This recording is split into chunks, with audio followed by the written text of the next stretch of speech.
Hi, and thank you for tuning in to Noire Histoire. I'm Natasha, and in this episode, I'll be discussing Behold the Dreamers. Behold the Dreamers by Imbolo Mbue is the story of a couple, Jende and Nene Jonga, who emigrate from Cameroon with their young son Leomi in hopes of a better life in New York City. The couple struggles for a while, with Jende initially working as a cab driver, while Nene works as a nurse's assistant and is studying to become a pharmacist. Things seem to be heading in the right direction when Jende lands a better-paying job as a driver for a wealthy family, the Edwards. This is until both families' lives are turned upside down by the collapse of Lehman Brothers.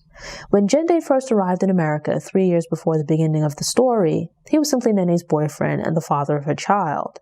Living with roommates, he worked hard to save enough money for an apartment which would enable Nene and their son Leomi to join him in America.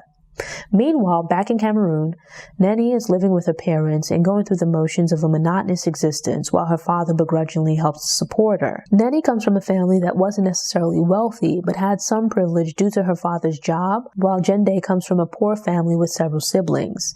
Yet by the time they reached adulthood, they both faced a lack of access to money and opportunity in Cameroon, which meant limited possibilities for elevating themselves. The decision was made for Jende to travel to America first, as things were a bit more pressing for him, and his cousin Winston, who was living in America, had the means to help him with airfare. The original intention, or at least the story that they told the visa folks, was for him to visit America for 3 months, as he still had ties to Cameroon and thus plans to return. But with no real prospects back home, he got working papers and put in place plans to remain in America and work to make a better life for himself and his young family.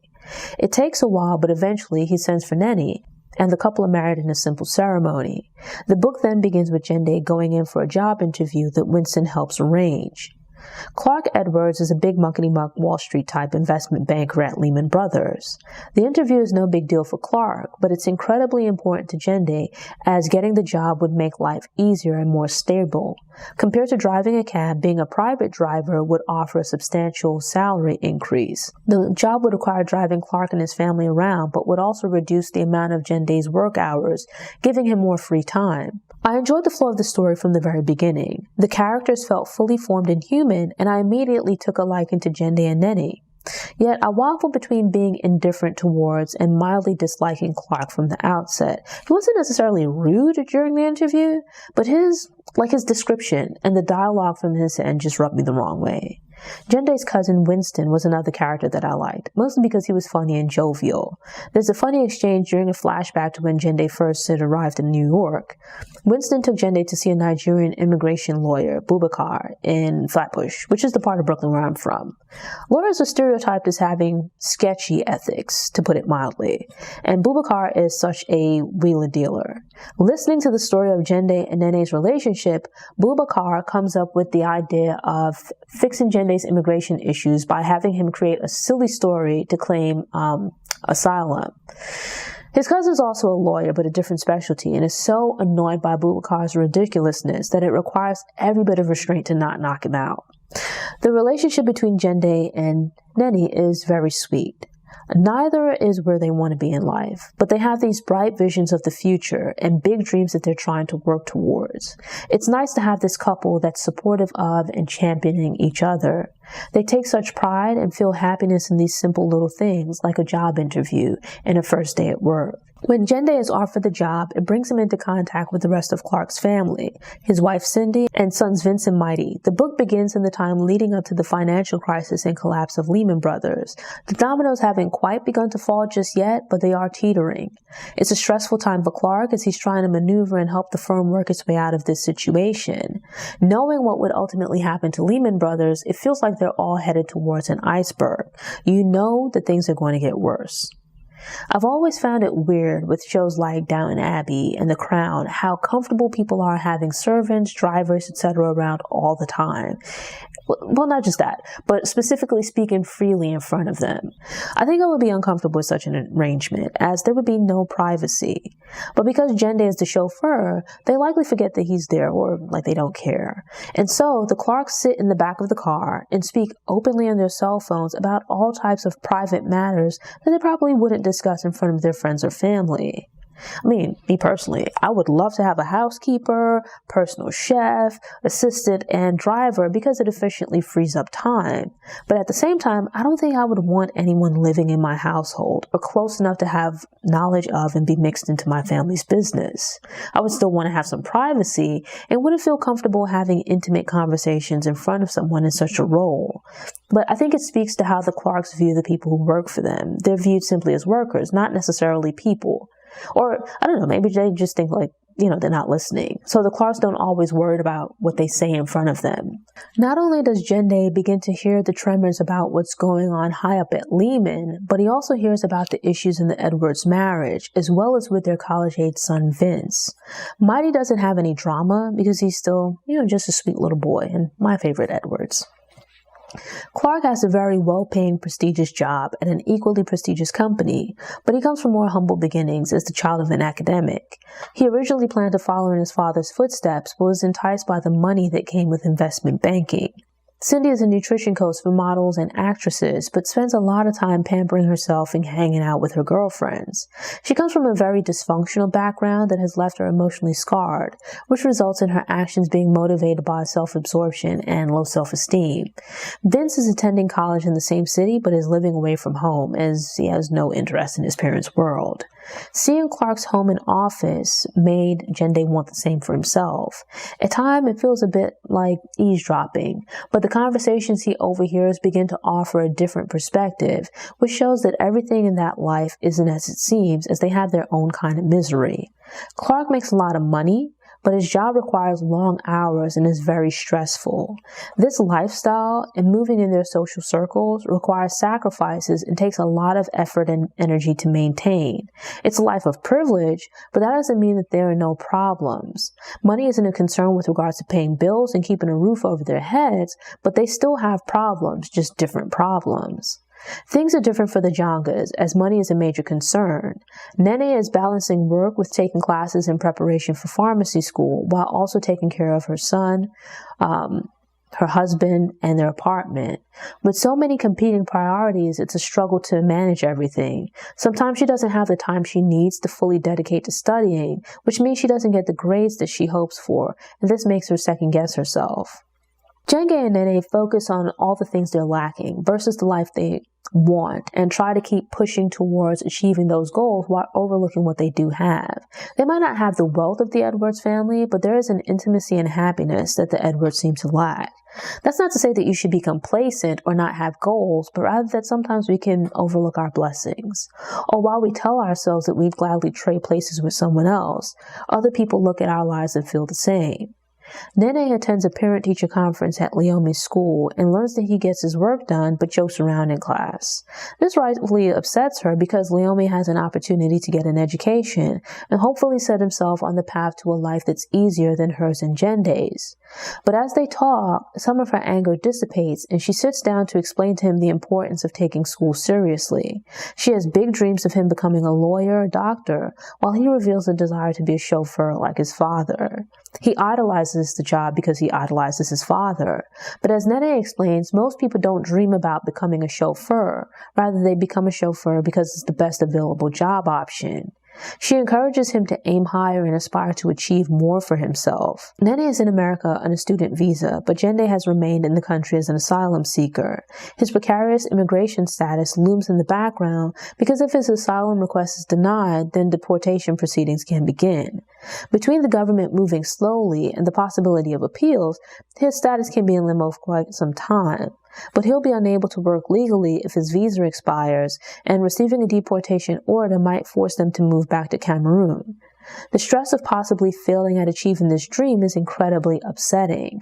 For the most part, Jende's interactions with the Edwards are okay, but then there are also these little microaggressions from them, as well as others that the Jangas meet along the way. There are quite a few assumptions made about them being African or related to them being African, where ignorant things are said without fully considering how ridiculous and offensive the comments are. The Clark family goes out to the Hamptons during the summer, and Cindy extends an offer to Nene for her to earn some extra money working as a housekeeper, as well as a nanny for Mighty. At one point, Nene and Cindy seem to have a shared moment where race, class, and ethnicity don't matter, just them being two human beings. But at that moment, Cindy says some very insensitive, or more accurately, dismissive things to Nene to reestablish that distance. Here they are talking about their commonalities in life, and that things aren't as different as they might appear, and Cindy goes out of her way to crudely draw a distinct line between the two of them. Clark is a workaholic, and the moment anything comes up at work, he quickly drops whatever he's doing or cancels his plans with the family. One aspect of that is he sees himself as being the provider, and thus his job is to go out and work and to earn a living. This is how he gives his family a nice lifestyle, which includes a chauffeur-driven car, a nanny, a maid, a nice place in the city, and a nice place out in the Hamptons. But it's at the expense of having a solid family unit. His wife and children miss his presence. Mighty is young and for the most part easy to please. Meanwhile, Vince seems unhappy despite being given all of these things and endless opportunities by his parents. He sees them as trying to mold him into becoming an attorney, which is something that he doesn't want. It's like he's trying to do everything he can to run away from them and this lifestyle. He's miserable in this world and trying to break free. Cindy is also unhappy because she has a husband and 2 children, along with a nice lifestyle, but is incredibly sad and lonely within this world. Her husband is never around, and her eldest son doesn't want to be around. I found it troubling that she spent a lot of time lamenting the absence of her husband and eldest son, but then seemingly spent little time interacting with her youngest son, who seemed open to being connected to his family members.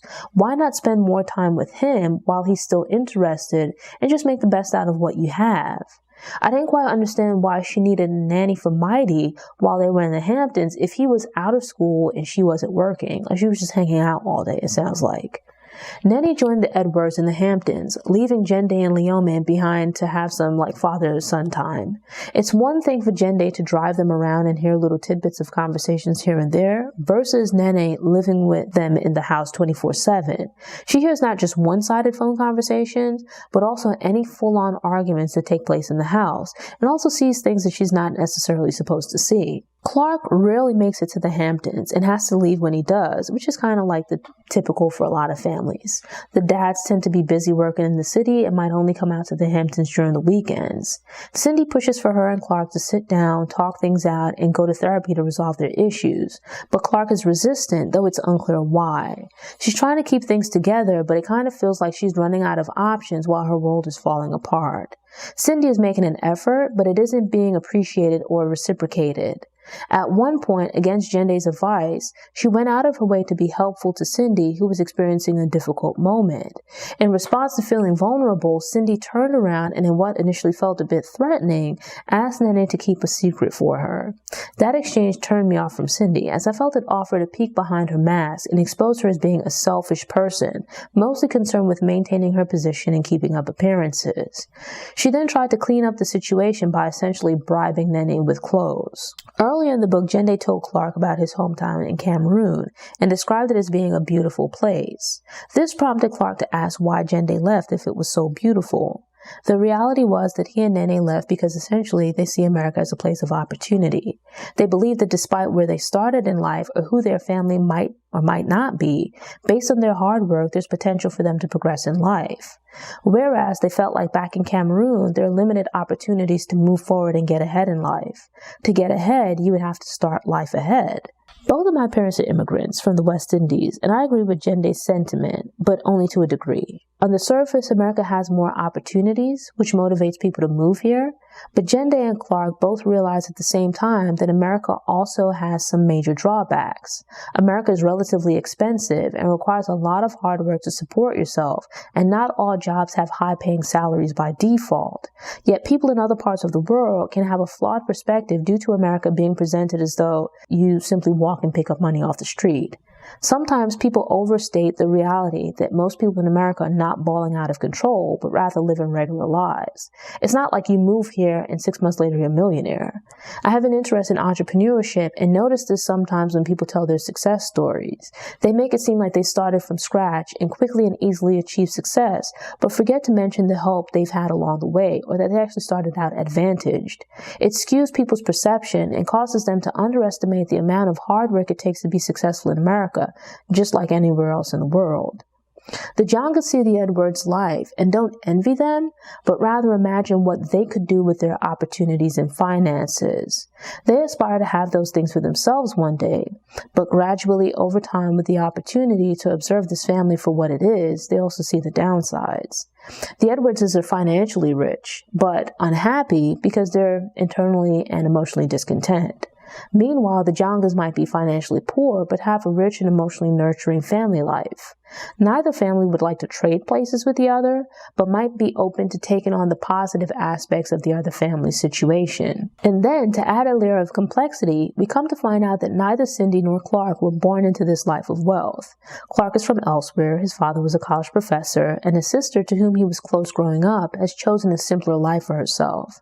Cindy grew up quite poor, attended college, got a pretty good job, and then married a man with a high-paying job, Clark. They both crafted this life for themselves, and entering this world has had a dramatic impact on how they've developed as people. Clark's family wasn't wealthy, but they were comfortable, and he had a fairly happy childhood. For Cindy especially, so much of her sense of identity is tied up in not just having money, but also having this family. She wasn't born or bred in this world, but places high value in their position and wealth.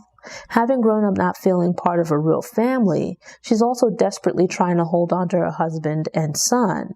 The book reaches the point it's been hurtling towards, which is the collapse of Lehman Brothers. And with that, we then see how it affects all of the different characters within the story. The most directly impacted would be the Edwards family, as this is the company where Clark works and his job funds their lifestyle. Clark isn't laid off, but there's a great deal of uncertainty, so in response they make some changes with regards to putting some activities and expenses on pause. Because so much of their social circle also works, it has ties to the financial industry, a lot of their friends are also affected. Some people have lost jobs, while others have lost their savings to investments that have cratered. If you were in New York City or other related cities, you know about the massive layoffs that were seemingly nonstop.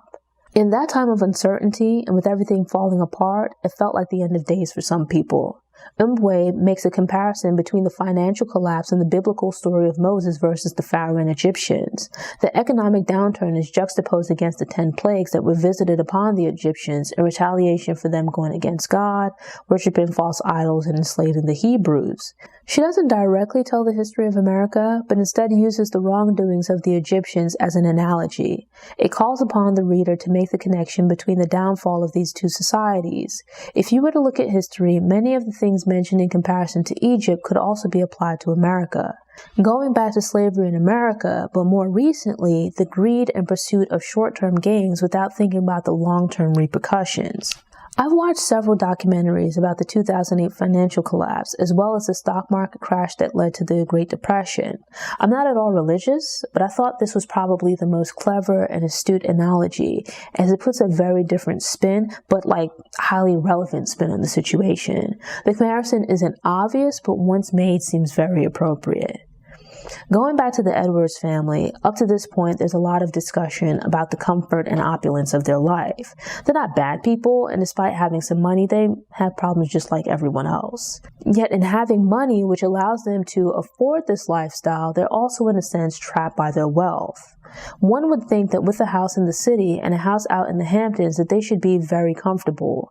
And as Clark points out, his job gives him so much stress, weighs him down, and takes him away from his family.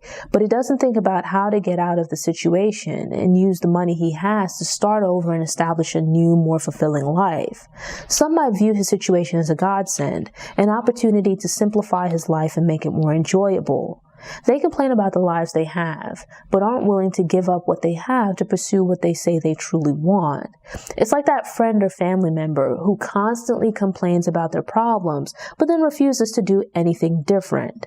Sometimes they're just venting rather than looking for real solutions.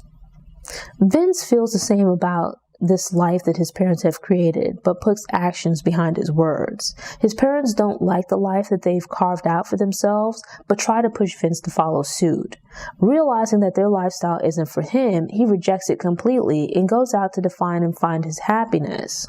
It strikes his parents as being irresponsible and ungrateful, but years down the line, he'll probably be quite content. Instead of letting go of these material possessions and social trappings that are albatrosses around their necks, they continue to hold on. And it just continues to make them miserable. It's like if you think of a house that's on fire or a sinking ship. The front door is open or the lifeboat is at the ready, but you focus on running around gathering your valuables instead of safeguarding your life. That might sound a bit dramatic, but it comes down to deciding what you place value on, your peace of mind or material possessions. Are the things that you're pursuing in life going to give you some sense of happiness and fulfillment, or are you chasing someone else's idea of success? Are you pursuing things that you think you're supposed to have in life, or the path you're supposed to take in life? That might sound a bit dramatic, but it comes down to deciding what you place value on, your peace of mind or material possessions. Are the things you're pursuing in life going to give you some sense of happiness and fulfillment, or are you chasing someone else's idea of success? Are you pursuing things that you think you're supposed to have in life or the path you're supposed to take in life rather than where you want to go and who you want to be? The two main characters in the book are African, Cameroonian to be exact, but the Edwards, a white family, also looms large in the story. We don't hear from any of the Edwards unless they're speaking to or interacting with one of the Jangas, yet they're still presented as complex human beings with both their good and bad points. There are no Black American characters to speak of in the book, but when Black Americans are mentioned, it's typically the repetition of negative stereotypes, though sometimes in jest. It doesn't happen frequently, but the overall absence of Black American characters made it especially unnecessary and like it rubbed me the wrong way. I regarded that as being a flaw in what's an otherwise good book. As tensions mount between Clark and Cindy, it affects their interactions with others. Clark is snappish at times and can go from being quite nice and friendly to rude and cold in an instant. Cindy is also going through her own stuff, which initially makes you as the reader sympathetic, but the way she deals with things by being selfish and manipulative changed my feelings towards her as the story progressed. She's a prime example of the saying that hurt people, as she goes to desperate lengths to serve her best interests. All of this drama swirling around begins to affect the seemingly solid and loving relationship between Jende and Nene.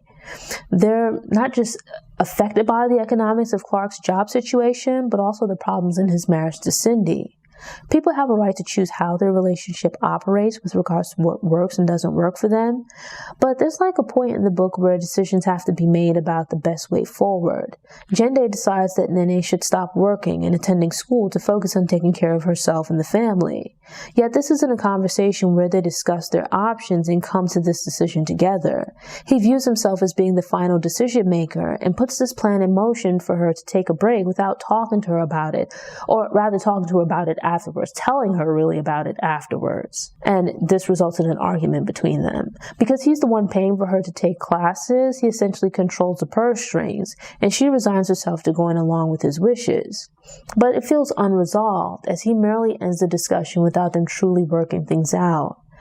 I don't want to give too much away, but the book reaches a point where there's a major plot twist. Things get exciting as characters behave in ways that you wouldn't expect. Immigrants leaving their home country and moving to America work hard and sacrifice their time in pursuit of this American dream. This might be because there's a lack of opportunity back in their home country. But then you also have Americans who are working hard and making sacrifices in pursuit of the American dream. Both chase after these things that are supposed to symbolize success and make them happy. The book explores the flip side of chasing the American dream, those who achieve it and are still miserable, and those who are bloodied and beaten in the process while seeming to not get any closer. There's all of this sadness and frustration from overwork and stress that begs the question of, is it all worth it? And if there are other alternatives to these goals, would it then make more sense to pursue those things instead of continuing on this path? If there's a possibility that you might go through all of this and still feel unfulfilled and sad, shouldn't you then adjust your goals to be more in line with the things that you value in life? Let's say you're pursuing these things to provide your family and yourself with a good life and stability. Does it make sense to sacrifice spending time with your family in pursuit of these goals? Striving to achieve these big goals while failing at the smaller tasks in the journey along the way? Should you prioritize the goal itself, or take the time to figure out what you're trying to achieve and then making sure that what you're pursuing is in line with that? With the complete collapse of Lehman Brothers and the economy in a tailspin, it's now hard to find a job. The question then becomes, how do you handle this situation when this thing that you were sacrificing for is now gone, but you still have to provide for yourself and your family? For a brief moment, we see Nene is desperate to provide her kids with a better life because of the experiences that she had in her childhood. Her father had come to regard her as a lost cause and place limitations on her. It put a fire in her belly where she wanted more for her children and was willing to sacrifice everything to give them the life that she didn't have. But at the same time, at what expense? Is giving your kids the life you didn't have worth sacrificing the good things that you have or the love that you have for your kids, the intimacy of being close to them? I know that sometimes migrating to a new country might mean leaving your children behind in your home country or hometown while you go ahead to find a job and make arrangements. But is it worth being physically separated from your kids for months or years on end where you miss substantial portions of their childhood? There's something I've heard in interviews with people who are rich and or famous. They explain that if you have problems in your life and assume that by becoming rich, you're never going to have problems again, then you're in for a rude awakening. There are a lot of unhappy millionaires. That's not to say that you shouldn't want to be successful, or you shouldn't strive to achieve your goals, or you shouldn't aspire to financial security. But if you think money and status are going to be the solution to all of your problems beyond paying bills, you'll be disappointed. If you're trying to find happiness and contentment, more money is not going to be a solution. The book speaks to the importance of assessing your goals and dreams and figuring out your real motivations. What are you truly trying to achieve? Ensure that the goals you're trying to pursue are ultimately in line with what you value and hold dear. If you're pursuing something because society tells you this is what you should want or value, but it's not in line with what you value, you might find yourself in problems when you do achieve that goal. People are different, and in the same sense that there's this concept of love languages where people need and express love differently, I think this also applies to success. Personal definitions of happiness vary, and thus what makes us happy varies. We're setting ourselves up for disappointment and discontent if we try to define our happiness through the eyes and needs of other people. Your mileage might vary, but that's the message I took from the book. Here you have Jende and Nene, a poor couple who are immigrants with big dreams for themselves and their children. And then you have Clark and Cindy, who are wealthy and have hopes and dreams for themselves and their kids. The Jongas initially think that they'd like to have the life of this rich family until they realize that they're wealthier in some ways. The Edwards have weakened a lot of bonds and given up a lot of familiar intimacy for money and status. I'm not downplaying the importance of money, but happiness and contentment are a kind of wealth. You can be content but not complacent. Pursue your goals in life, but value and appreciate what you have at the moment. When I was a kid, my mom would always tell me not to envy other people because you don't know what they had to do or endure to get what they have. A good example of this is social media, where you get a glimpse into other people's lives. It's mostly a lot of posturing and posing, curated snapshots from people's lives rather than the reality of their day-to-day existence. People aren't presenting their true selves in social media platforms. You have to ask yourself, why try to impress and live up to the expectations of people that most likely don't care about you and ultimately don't matter? People would be a lot happier online and offline if they spent less time worrying about what other people deem important and more time seeking their happiness and fulfillment. This is an important conversation to have, but it's presented in a very creative manner. For much of the book, I thought that Jende and Nene had a good relationship. And as with most relationships, there would be disagreements along the way, but nothing major. They showed themselves to be loving, affectionate, and considerate towards each other. But then with stress and difficulties added in, it affected the dynamic of their relationship. They had lived apart when they were back in Cameroon, and thus weren't making household decisions as man and wife. But now with them living together and having a child, their decisions more directly affect the other person. When they meet stressful points in their relationship, Jende assumes that as the husband, he can make the decision. Up to this point, they've talked and discussed problems, but now Jende makes decisions and tells Nene about them afterwards.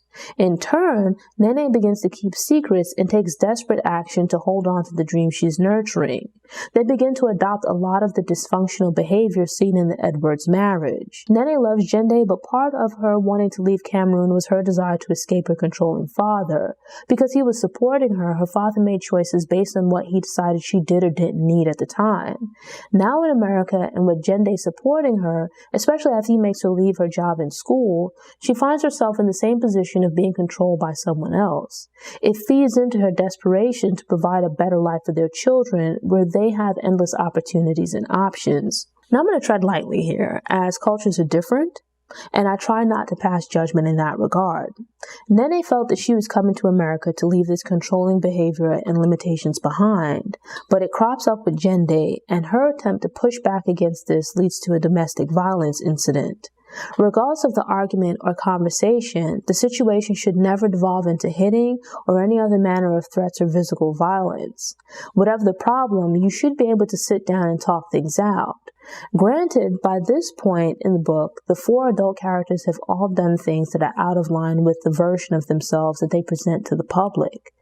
Overall, I truly enjoyed the book. I started out liking the characters, or at least Jende and Nene, but that changed throughout the book. While I didn't particularly like the Edwards, they were written with a degree of complexity that made them interesting and realistic. Having lived in New York during this period and been affected by the recession, I was able to relate to a lot of the events that were taking place, as well as the characters' feelings. So often, books portray people as obvious good guys or villains, but most people aren't all good or all bad. They tend to be like a mix of both. Including that complexity and competing motivations added richness and layers to the story, which I thoroughly enjoyed. Thanks for tuning in. Show notes are available on the Noire website via the link in the episode description. If you enjoyed this episode and want more book recommendations, subscribe to the channel, click the notification bell, and check out my book review playlist.